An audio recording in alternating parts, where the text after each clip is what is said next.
The morning air outside the courthouse was sharp with the bite of early spring, and the steps were crowded with people who had their own reasons for being there. Lawyers clutching leather briefcases, anxious relatives, clerks hurrying with stacks of papers. But inside, in the hushed chambers where echoes of footsteps seemed louder than voices, one case was about to begin that would drain the strength of everyone involved. Michael sat rigid in his chair, staring straight ahead as though if he looked at anything else, his resolve would shatter. His lawyer leaned close to him, whispering strategy in low tones, but Michael barely heard. His mind was not in the courtroom. It was with Ethan, his 7-year-old son, whose picture he carried in the inner pocket of his jacket. That picture, a simple school photo with Ethan's messy hair and bright smile, was the reason he had fought so hard, the reason he had endured sleepless nights and endless preparation. Across from him sat Laura, once his wife, now the woman he viewed as his fiercest opponent.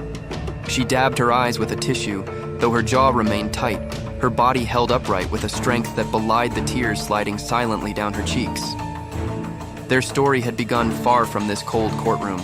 10 years earlier, they had been two people bound not by conflict but by love, a love that seemed unshakable. Michael had met Laura at a wedding in Brooklyn, where she stood at the edge of the dance floor, laughing with her friends. She was a school teacher, modestly dressed, with the kind of eyes that seemed to see through the noise of the world and focus only on the person before her. Michael had walked up nervously, introduced himself, and found himself captivated not just by her looks but by the warmth in her voice. They danced together that night, and before the evening was over, he asked for her number.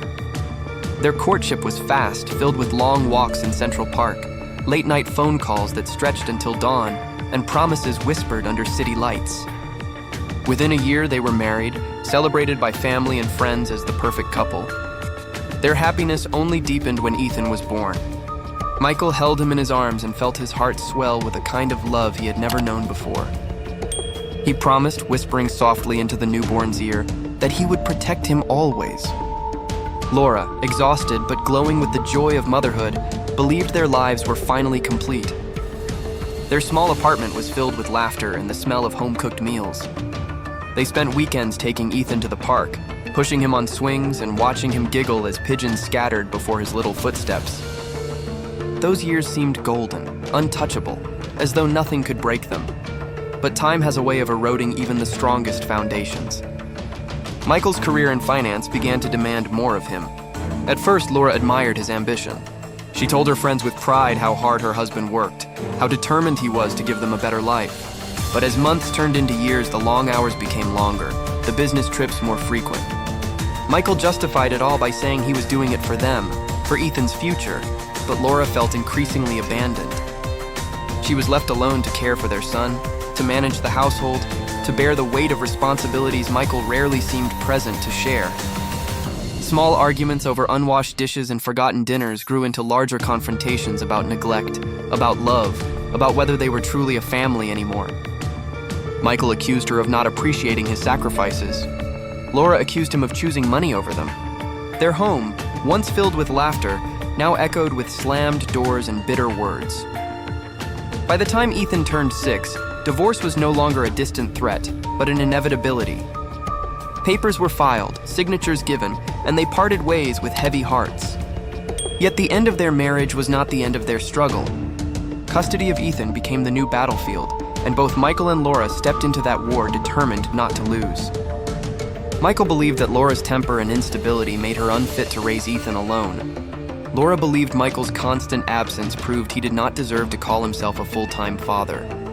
What began as a private disagreement quickly became a public trial, with lawyers hurling accusations, neighbors called as witnesses, and every detail of their private lives dragged into the light.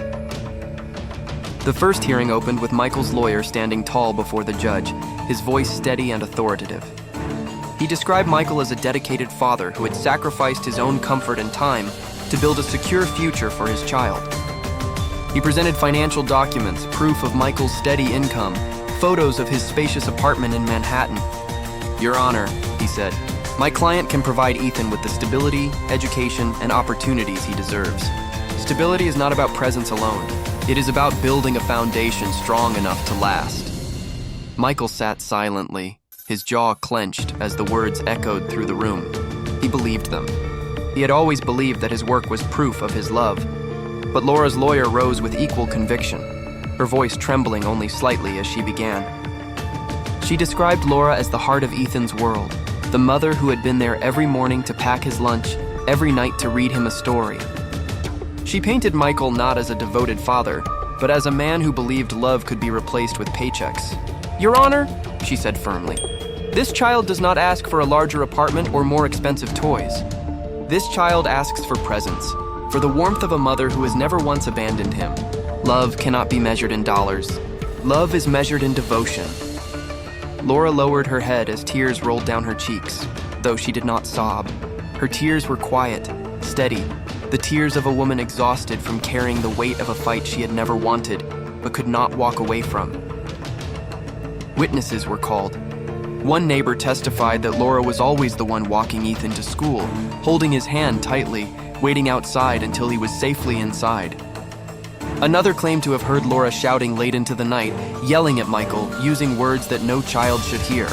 Michael's colleagues testified on his behalf, saying he often left important meetings early to fly home for Ethan's birthdays, that he carried his son's photo everywhere, that he spoke about him constantly. Yet Laura's friends painted a different picture, describing birthday parties where Michael never appeared, school events where Ethan waited by the window, asking when his father would arrive. The courtroom became a stage, each lawyer directing the narrative, each witness adding another piece to a puzzle no one could fully see. The most poignant moment came when Ethan himself became part of the process. The judge, aware of his young age, arranged for the boy to speak in private chambers, away from the eyes of the courtroom. Ethan sat in a chair far too large for him, his small legs dangling, his hands clutching a toy car he refused to let go of. The judge, gentle and patient, asked him simple questions. Did he enjoy living with his mom? Did he like visiting his dad? Ethan answered softly, his voice barely above a whisper. But when the judge asked where he wanted to live, Ethan's eyes filled with tears. I just want both my mom and dad, he whispered. But if I have to choose, I want to live where I feel safe. The judge wrote down his words, but they carried a weight no document could truly capture. For in that one sentence lay the heart of the case, not about who was better, not about who deserved more, but about a child's desperate need for peace. Just when it seemed the case could go no further, shocking evidence emerged. Michael's lawyer revealed a series of text messages Laura had sent to a friend, messages where she threatened to keep Ethan from seeing his father unless Michael increased his financial support. The courtroom gasped as the words were read aloud, Laura's face turning pale, her eyes wide with shame. At the same time, Laura's lawyer presented Michael's travel records, showing long stretches of absence, weeks when he left Ethan in the care of babysitters and nannies while he traveled across the country for business. The image of the perfect father and the selfless mother both crumbled, leaving behind two flawed people, each of whom had failed in different ways. When the final hearing arrived, the tension was unbearable. Michael sat motionless, staring at the floor. Laura gripped her hands together so tightly her knuckles turned white. The judge, an older man with years of experience, looked down at the papers before him and then into the faces of the parents before him. His voice when it came was steady and unyielding. This court does not see a perfect parent, he said. It sees two flawed human beings who love their child. Neither will be awarded full custody. Joint custody is granted. Michael, you will cut back on your work travel. Laura, you will attend parenting classes. Both of you will prove to this court that Ethan's safety, stability, and happiness matter more than your pride. The judgment echoed in the silent courtroom like a hammer strike. For a moment, neither Michael nor Laura moved. Joint custody. Those two words carried the weight of compromise, a verdict that neither fully won nor fully lost. Michael felt a rush of both relief and disappointment. Relief that he had not been shut out of Ethan's life, that the court had recognized his love and his right as a father. But disappointment lingered, bitter and sharp, because he had imagined himself walking out with full custody, with the proof that he was the better parent. Laura's reaction mirrored his in reverse. She wept silently, not with the triumph of victory, but with the ache of defeat. To her, joint custody meant sharing Ethan's childhood, surrendering half of the moments she had cherished alone. She wanted to be the sole guardian, the one Ethan ran to after school, the one who soothed his nightmares. Now she would have to let Michael in, and that thought terrified her. The days following the judgment were some of the most difficult either had ever faced. The logistics alone were exhausting. They sat across from one another in mediation rooms, calendars open, arguing over weekends, holidays, and school vacations. Each negotiation felt like a battle. Michael insisted on every second weekend, plus alternating holidays.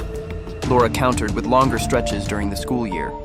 Every date on the calendar became a tug-of-war rope, each unwilling to yield even a single day.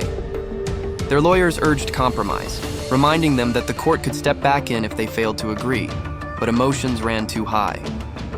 Every concession felt like a wound, every victory a hollow triumph. Ethan, caught in the middle, sensed the tension even when they tried to hide it. He moved between homes with a backpack slung over his small shoulders, his favorite toy car tucked inside, his clothes folded neatly by whichever parent had him last. At Michael's apartment, he was greeted with new toys, trips to the park, and promises of adventures. At Laura's home, he found routines, familiar smells of cooking, and bedtime stories read in her soft voice. Yet despite the love both showered on him, Ethan felt the invisible line dividing his world. He began to ask quiet questions at night. Why can't we all live together again? Do you still love each other?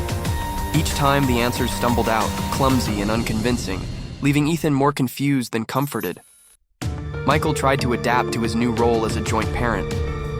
He scaled back his business travel, even turning down promotions that required relocation.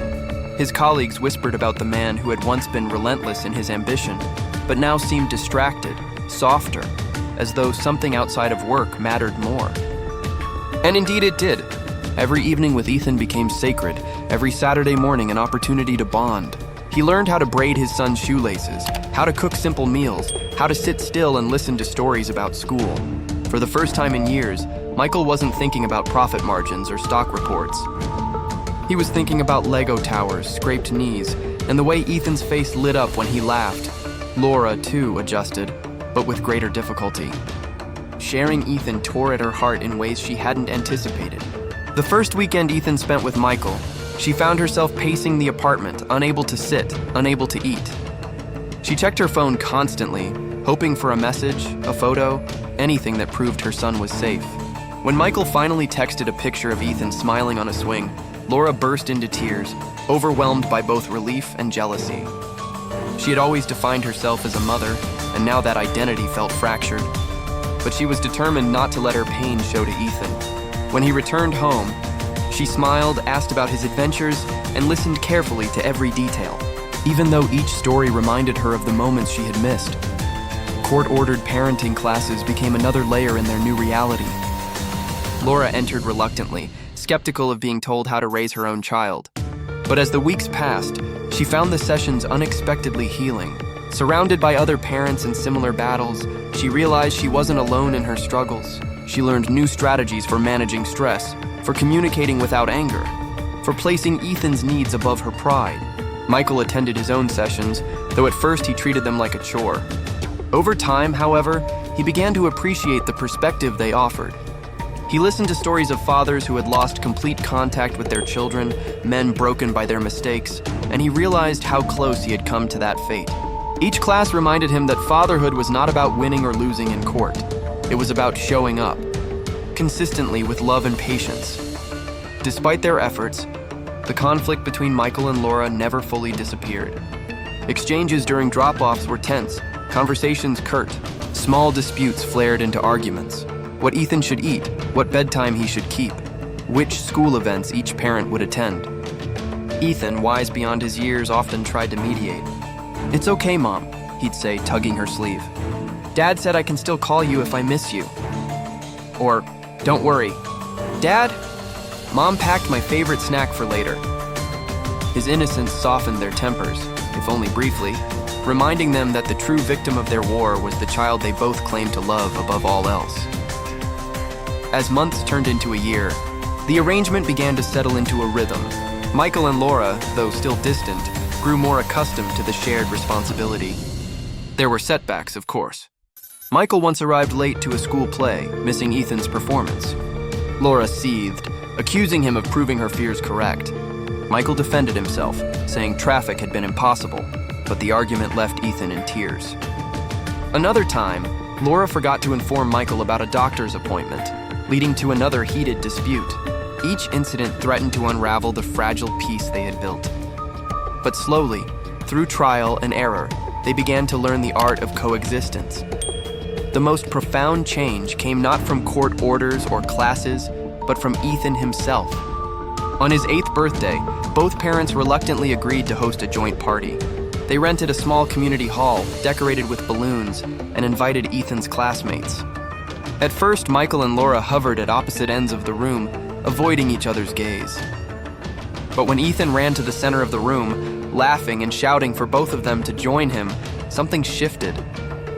They found themselves standing side by side, holding the ends of the same piñata rope, clapping together as Ethan tore through wrapping paper.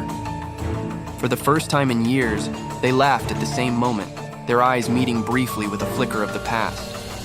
It wasn't reconciliation, not by any means, but it was a beginning, a fragile reminder that despite their differences, they were united in one unshakable truth. They both loved Ethan. Behind the scenes, however, doubts still lingered. Michael sometimes wondered if joint custody was truly enough. He worried that Ethan's divided life might leave scars invisible now but painful later. Laura feared that Michael's influence might overshadow hers, that Ethan might one day choose his father over her.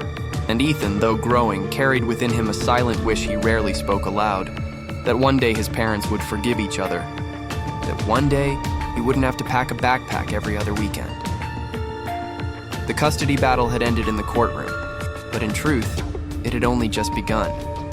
The real trial was in the daily choices they made, the patience they learned to practice, and the wounds they tried to heal for Ethan's sake. And though neither Michael nor Laura could see it clearly then, their journey was shaping not only their own lives, but the very heart of the boy they both loved. A boy who, in his quiet resilience, was teaching them what it truly meant to be a family, even one divided by law. The months following Ethan's birthday party brought subtle changes that neither Michael nor Laura could have predicted. They were still far from friends, but the intensity of their anger slowly dulled. Perhaps it was exhaustion, or perhaps it was the realization that they could not keep tearing each other apart without also tearing their son in two. Their conversations, once sharp and filled with accusations, began to soften into more functional exchanges. Instead of shouting at each other during drop-offs, they started leaving short notes in Ethan's backpack, updates about school projects, reminders about medication, small details that mattered more than their pride. It wasn't harmony, but it was progress. Still, the scars of their courtroom war lingered. Michael often replayed the trial in his head, remembering the way Laura's lawyer had portrayed him as a father absent by choice, as though his career had been an excuse to escape family life. Those words stung, not just because of their cruelty, but because in some ways they weren't entirely false. He had missed birthdays, school plays, dinners. He had chosen conference calls over bedtime stories. In quiet moments, Michael wondered if he had been trying to win Ethan's love through money, through gifts, rather than presents. The thought haunted him, driving him to make up for lost time. He began volunteering at Ethan's school, helping with science fairs, cheering loudly at soccer games. Parents who once knew him only as a name on donation lists now saw him as an active father, and Michael felt both pride and guilt in their recognition. Laura wrestled with her own shadows. The text messages revealed in court still clung to her conscience. She had said things she regretted, things born out of anger and desperation. The memory of those words being read aloud in front of strangers was a wound she carried silently. At night, after Ethan had gone to bed, she would sit in the quiet of her living room and replay her mistakes, wondering if she had risked everything out of bitterness. She had always seen herself as the protector, the nurturer, but in that moment she had acted selfishly. The parenting classes had forced her to confront those truths, to accept that love alone was not enough if it was twisted by resentment. Slowly, painfully, she tried to rebuild her sense of self, not as a victim, not as a perfect mother, but as a flawed human learning to do better. Ethan, meanwhile, grew more aware of the complicated dance between his parents. He noticed how his father's voice softened when he spoke to his mother now, no longer sharp with anger. He noticed how his mother no longer criticized his father in front of him, replacing bitterness with neutral comments. These small changes brought him a sense of relief, though he still carried the silent hope that one day they might forgive each other completely. At school, when classmates asked why he had two houses, Ethan shrugged and said, "That's just how my family works." His resilience surprised even his teachers, who often commented to Laura and Michael that he was a bright, adaptable boy with a big heart, but life has a way of testing fragile truces. That winter, Ethan fell seriously ill with pneumonia. The phone call came late at night, Laura's trembling voice breaking through Michael's sleep. "He's burning with fever," she said, panic rising. Without hesitation, Michael drove across the city, breaking speed limits, his mind consumed by fear. At the hospital, they sat side by side in the waiting room, the air thick with anxiety. For hours they said little, but their silence was no longer hostile. It was shared fear, shared love for the boy in that hospital bed. When the doctor finally emerged with reassuring news that Ethan would recover, both Michael and Laura wept openly, no longer caring who saw. In that moment, they weren't adversaries or ex-spouses. They were just parents, united in their desperate need to see their child safe.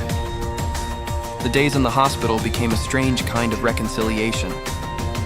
They took turns sitting by Ethan's bed, reading him stories, holding his hand when he stirred in his sleep. They fetched water for each other, shared whispered updates, even laughed quietly at Ethan's stubborn insistence that he would go back to school as soon as the fever broke. Nurses passing through the ward often mistook them for a couple still together, and neither corrected the assumption. For those brief days, the bitterness of divorce seemed to fade, replaced by a fragile but undeniable bond. When Ethan was finally discharged, Laura and Michael left the hospital together, walking side by side into the cold night air, their son cradled between them. Of course, reality soon returned. Old patterns crept back in, disagreements over schedules, over school choices, over the smallest details. But something had shifted. The hospital nights had reminded them of their shared humanity, of the love that still connected them, even if it wasn't the romantic kind. They began to find small ways to cooperate. Michael offered to help with Ethan's homework on nights he stayed late at Laura's. Laura agreed to adjust schedules when Michael had unavoidable business trips. They still clashed, often fiercely, but beneath the arguments was a growing recognition. They were not enemies. They were partners in raising their child, whether they liked it or not. As Ethan's 9th birthday approached, Michael proposed something daring. "Let's do another joint party," he said, his voice cautious. Laura hesitated, memories of the last celebration stirring. But Ethan's excitement was undeniable, and she agreed. This time, however, the party was different. Instead of separate roles on opposite sides of the room, they worked together. Michael handled the decorations, Laura baked the cake, and together they greeted parents as they arrived. To outsiders, it almost looked like a family reunited. For Ethan, it was a dream. He ran between them, pulling their hands together, his laughter filling the room.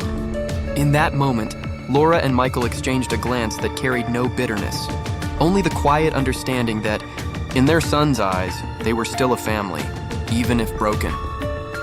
Over time, the courtroom battle faded into memory. The transcripts, the accusations, the bitterness, it all became a story they no longer wanted to revisit. What mattered was the present, the daily act of showing up for Ethan. Yet the lessons of the trial lingered.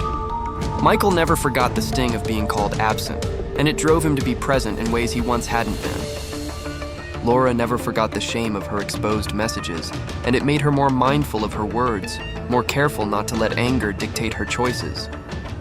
They carried their scars, but those scars guided them, reminding them of the damage they were capable of and the healing they were responsible for. And Ethan? He grew up knowing his parents were imperfect but loving, flawed but committed. He carried 2 sets of house keys, 2 sets of routines, but one unshakable truth, that he was loved fiercely, even if not always gracefully. That love, messy as it was, became the anchor that carried him forward. And in quiet moments, when he looked at the photos of himself with both parents on either side, he didn't see a family broken. He saw a family still standing in its own way.